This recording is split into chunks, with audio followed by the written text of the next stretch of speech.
حضرت عبداللہ بن عمر رضی اللہ تعالیٰ عنہ آپ بیان فرماتے ہیں سمعت رسول اللہ صلی اللہ علیہ وسلم یقول بین انا نائم، آپ بیان فرماتے ہیں کہ میں آقا کریم کو سنیا، آپ نے ارشاد فرمایا کہ میں آرام کر رہا تھا۔ محبوب علیہ السلام بیان فرمایا اوتیت بقدح لبن،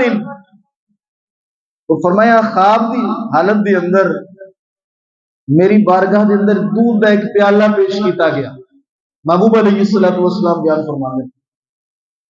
فرمایا کہ میں آرام کر رہا ہوں، حالت خواب دے اندر دودھ کا پیالہ میری بارگاہ دے اندر پیش کیتا گیا۔ فرماندے نے فشربت حتى انی لعلی الریا یخرج فی اظفاری، محبوب بیان فرماندے نے میں اس دودھ کا جو پیالہ ہے نا دودھ کا، اس کو سیر ہو کے پیتا، رج کے پیتا، حتیٰ کہ اس کی سفیدی میرے پوریاں دے وچوں ظاہر ہوئی، اس کی ٹھنڈک جیڑی ہے اس دودھ دی فرماندے نے آقا کریم بیان فرماندے نے میرے پوریاں تک آئی، ظاہر ہوئی، خوب سیر ہو کے آقا کریم نے اس دودھ کو پیتا۔ تو جس وقت آپ نے خواب بیان فرمائی نا تو آقا کریم بیان فرماندے نے ثم اعطیت فضلی عمر بن الخطاب،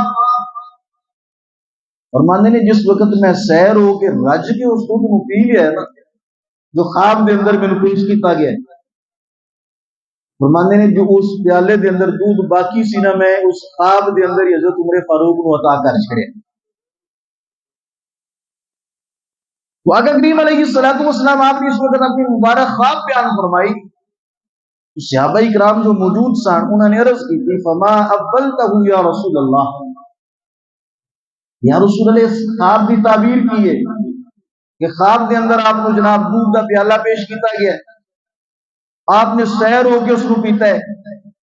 پھر جو باقی بچے حضرت عمر فاروق کو خواب کے اندر عطا فرما دیتا ہے، یا رسول اللہ اس تو کی مراد ہے، تعبیر کی ہے اس خواب کو؟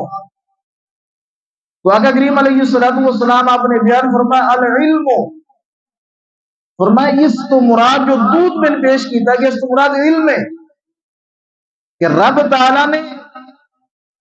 خواب دے اندر دودھ کی صورت دے اندر میں علم عطا فرمایا ہے۔